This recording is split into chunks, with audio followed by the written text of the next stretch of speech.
What is an outsider? America is a pluralistic society that has a good side and a bad side. And one example of its bad side are that there are a number of basic scenarios that result in an individual being caught in a state of outsiderness. But the experiences of not belonging in childhood can have the most powerful and long lasting effects. This video documents the experiences of what being an outsider is like. The feeling of being an outsider can span a wide range of topics in our society. First, we follow a young, elementary-aged girl with autism. Through the course of this journal entry, we hope to expand awareness of the social trends of autism and what being an outsider means in our society. Today at school, a kid was crying because she was scared by something on the playground.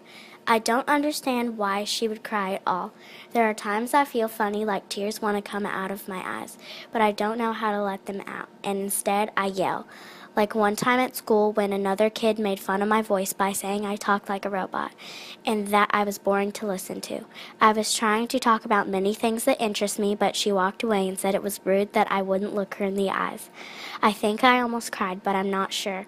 I want to talk and hang out with my friends like all the other kids do, but I don't feel like it most days.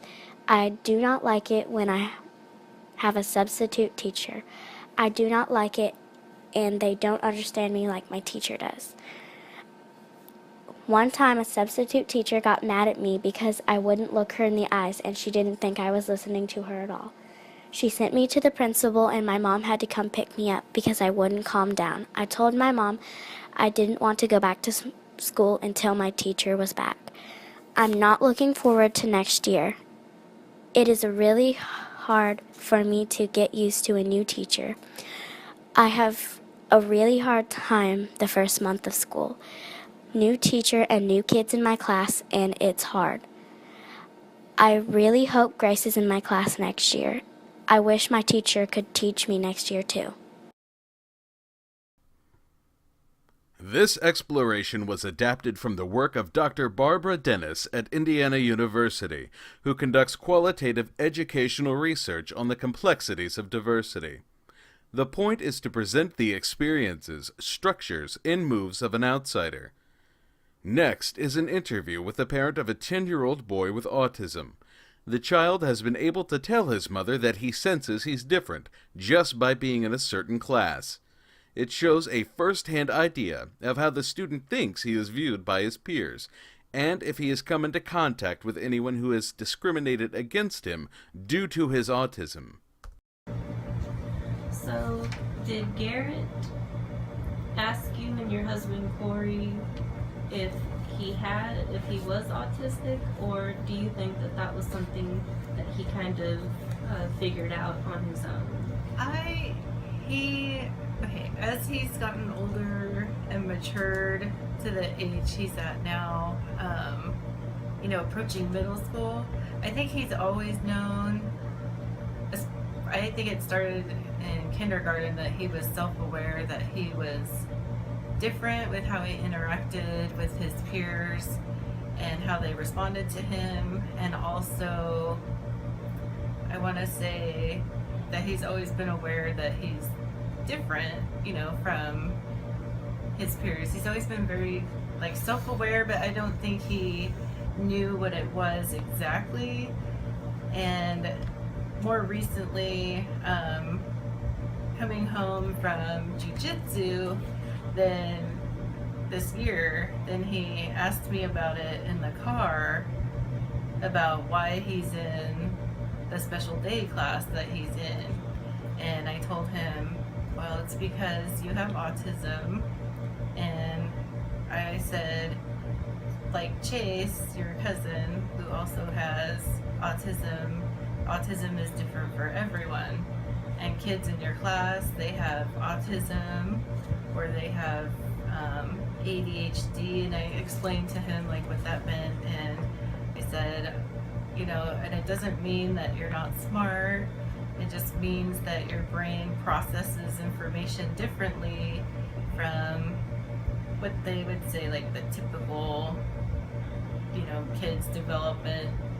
And so I just reassured him that we didn't talk about it sooner because we didn't want him to feel a label from us and be more self-conscious than he already is about the way he processes what he's learning in school. Yeah, because he's always preferred to not look at people in the eye, correct? Yes. Yes. Eye contact, yes, has always been hard for him to maintain. And then when he was younger, we'd have to tell him, like, eyes on me, to like cue him to keep looking at us while he was talking, because we would tell him that if you're looking away, then your friend or whoever won't know that you're still talking to them. They'll think you're done. So we have to give him cues. Yes. And just recently, he's had to switch schools, and you mentioned that going to the new school, he wanted to be in the special day class, but now as the year progressed, he's ready to go into a general ed class. Yes, and I think, so what happened, they reorganized the school district, so the school that he was at no longer offered their program, which was autism focused. They had like lower functioning autism class, and then they had the high functioning kids in another class. So they had like 2 levels. So when they did that, Garrett was in 4th grade, and so when he started 5th grade this past year, he had to change schools. And luckily, we were able to get him in a school that's here. It's like one of the few that is kindergarten through 8th grade, in hopes that he won't have to change school again until high school. And when he started, he was fearful, and I think he didn't have much confidence for the change because he wasn't knowing what to expect as far as like the classroom routine and what kind of work he would be doing, and just a different teacher. And so starting the year, he didn't want to do any mainstreaming into general ed class like he had been doing for like English, for writing, and maybe like science or history. And so we're like, okay, for this year, he verbalized and told us that, I don't want to do mainstreaming because I'm going to feel overwhelmed. So we're like, okay, this year we won't worry about it. You can just stay in your class with your friends and not have to worry about being stressed about going into the class for that hour. And then for this year, going into 6th grade, I think coming with maturity and stuff, and getting comfortable at being at that school, then he's wanting to be in general ed classes. And I know that he can do it. He could take in all the information, but he will get overwhelmed. We don't want him to get overwhelmed because then his confidence he'll feel defeated. So we're trying to avoid the self-defeat. And did he mention that he also wanted to go in the mainstream classroom because he was starting to get self-conscious about being in the classroom? Yes, he did. He is aware, and he's known that he's been in a special day class for, since 1st grade, because he remembers changing classes. And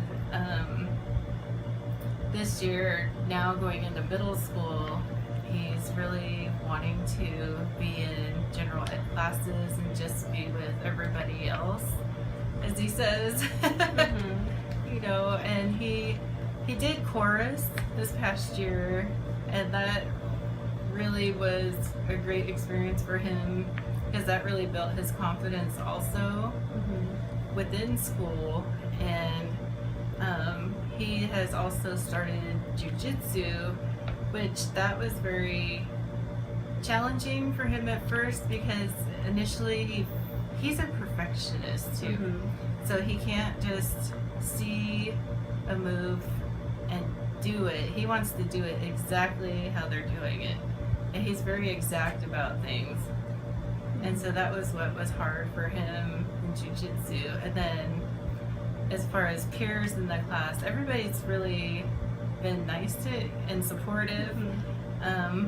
His peers are not aware that he has autism at this point, but the way the class works is that when somebody's new, then you teach them the moves, and then as they get better, they'll send them somebody new. Then he's had chances to teach new kids also. So that's really made him come out of his shell. But there's only been like maybe a few kids that maybe get impatient, you know, that want him to move faster. Because he's a perfectionist. Yes. Okay. So he's really thinking everything through, but they just want him to do it, just do it, do it right now. So he really takes his time and tries to like think it through. We hope that through this documentary, you get a realistic experience of the personal traits of an outsider with autism in the school setting. According to the dictionary, an outsider is a person who is not accepted by or who is isolated from society.